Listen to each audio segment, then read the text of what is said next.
Morning. It's Thursday, August 29th. That's Lisa's birthday, so happy birthday, Bean. And I am walking through Buena Vista on Main Street to hitch a ride back up to the Colorado Trailhead at Cottonwood Pass. This will be my 20th day on this adventure. And so I'll talk a little bit about hitchhiking. Some people think that you should walk along your route so that people feel like, drivers that might pick you up feel like you're ambitious or something. And I personally feel like that's a waste of time. So since you're not really going to make any significant distance by walking. So my strategy is to find a place where people can see you as early as possible so they have enough time to decide that they want to pick you up, and also find a place that has room for them to pull over. And so that'll be my strategy this morning once I get to the highway up to Cottonwood Pass. If you've never done hitchhiking, it can seem daunting, but actually people are really willing and would like to help out, I think. And so it's not a scary thing. I used to do a fair amount of hitchhiking in the 70s. It was the way that I got back and forth between Madison, Wisconsin, and my home in St. Paul, Minnesota. And I've got a lot of fun stories about people that gave me rides. At some point, maybe I'll relate some of those. But in the meantime, I'm hoping for good luck this morning so that I can get back on trail and back to hiking. We'll see what happens.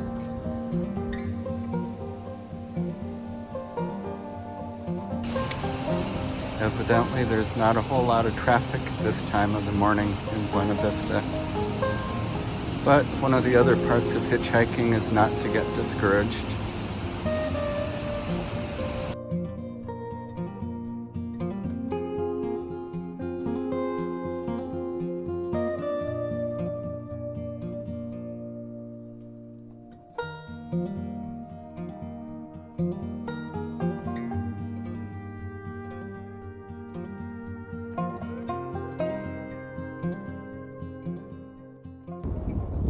So it's August 29th. Happy birthday, Lise.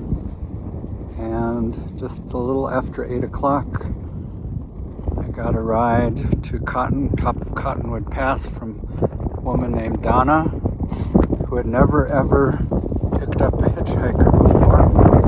So thank you very much for taking that leap of courage and risk by picking me up. Where I'm headed next.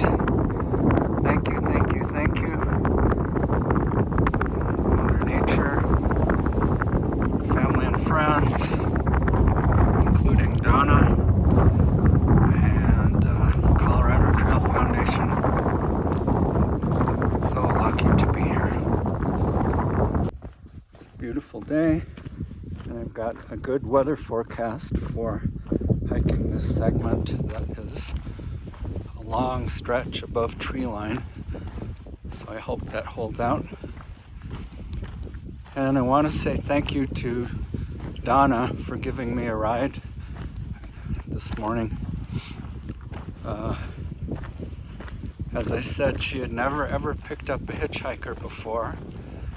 She was not going to Cottonwood Pass, so it was a long ways out of her way, and I just can't express enough thanks for people along the trail that have been so helpful in so many different ways. So thank you. In the meantime, this is the trail I'm walking along. And you can see the trail heading up those next mountains.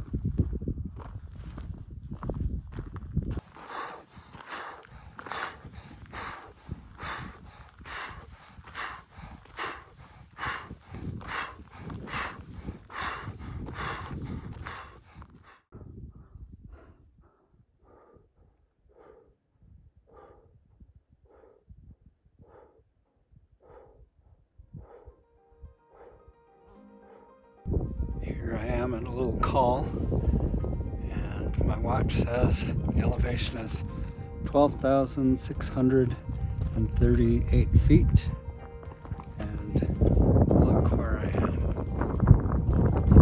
Thank you, thank you, thank you.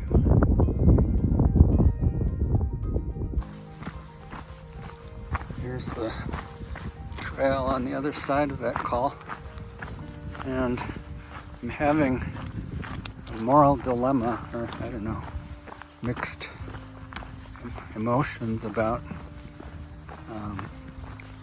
time right now.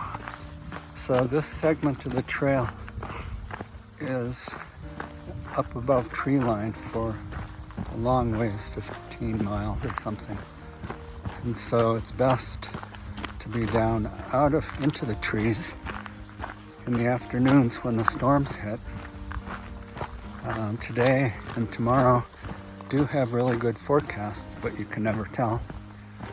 And then conflicting with my urge to move fast and get off of these ridges is my desire to stop and look at the scenery and record some of this to document it for my memory, and then so that family and friends can see it. So we'll see what happens.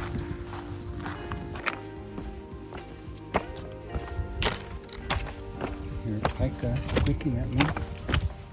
And I'm glad that so far I can still move quickly through this kind of terrain. I'm thankful for my feet and ankles that I don't have issues with uneven surfaces. Here's the trail, and you can see it running along, heading out across that slope. Continuing.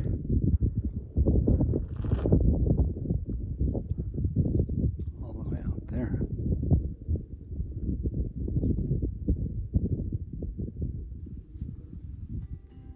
Let's get to it. So it was about 9:30 when I took that last video looking at the where the trail runs. So if I remember, I'll check the time when I get across this valley and see how long it took. Okay, so that took about 15 minutes maybe, including a nice stop to talk with Molly and Becca.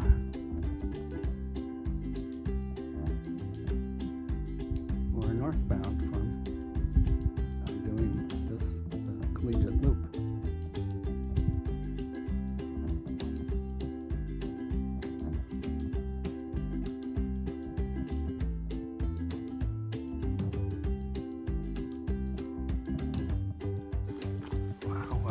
Wow. Just had a nice little talk with Jeremy from Pittsburgh. He's also doing the loop. And see if I can find him. There he is.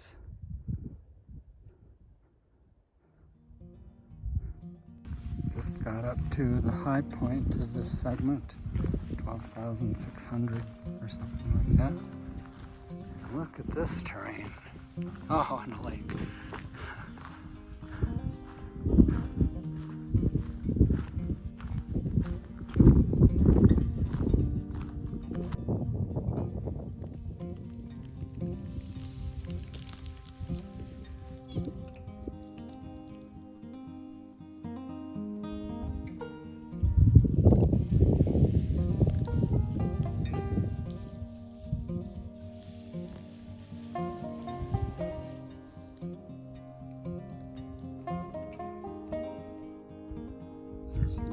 Stonehenge thing going on here.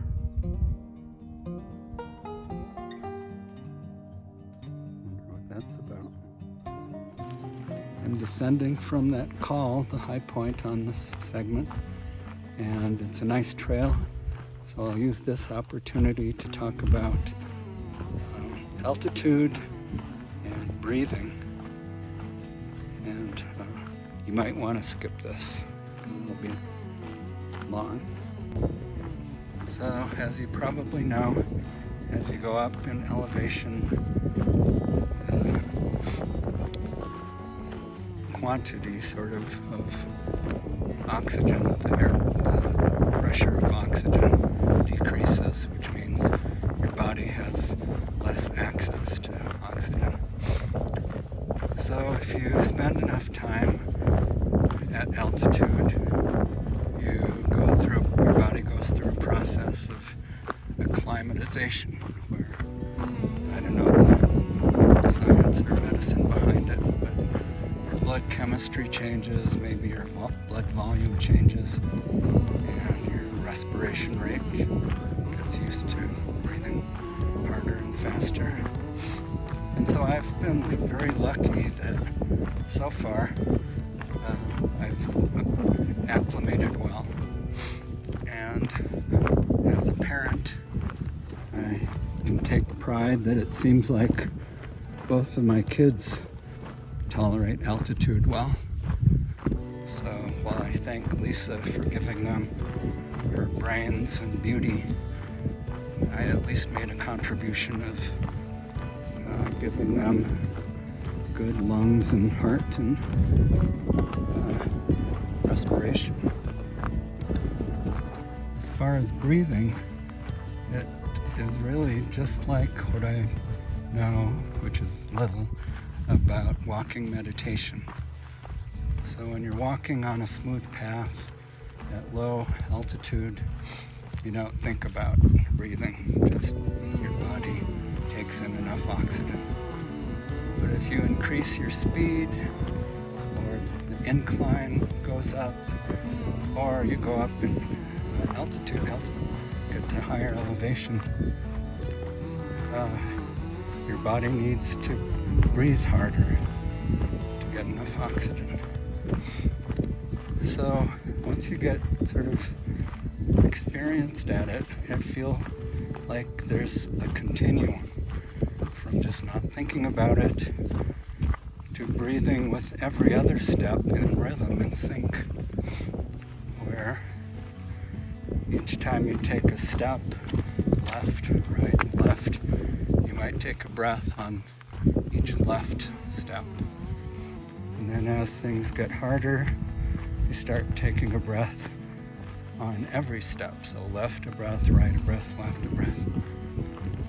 And then when things get even harder, you can go into something called the mountaineer's rest step, where each step you take a breath, but you also pause, just a little brief rest, and that allows you to keep going without going up and then having to stop to catch your breath.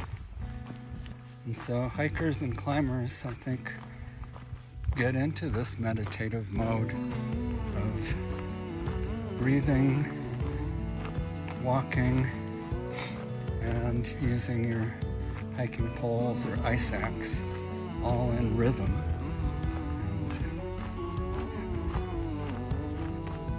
And so for regular meditation, when I've been told to focus on my breath, I have a real trouble doing that. But out here hiking, that comes very naturally. I just think about the breath and the rhythm of my footsteps and planting the hiking pole or plunging the ice axe. And then the last thing I'll say about this is that in Twin Lakes, I talked with a group of young men who were headed just the same direction as me, southbound into the Collegiate West segment here. And they were from Ohio, And they had driven from Ohio to Colorado, spent one night somewhere at some higher elevation, and then that next day they were going to head out from Twin Lakes to do this collegiate segment. And if I remember right, the climb from Twin Lakes immediately goes up to maybe it's Hope Pass at 12,000 feet. And so they're young and strong, and boy, I hope they were able to manage that elevation gain without getting too sick.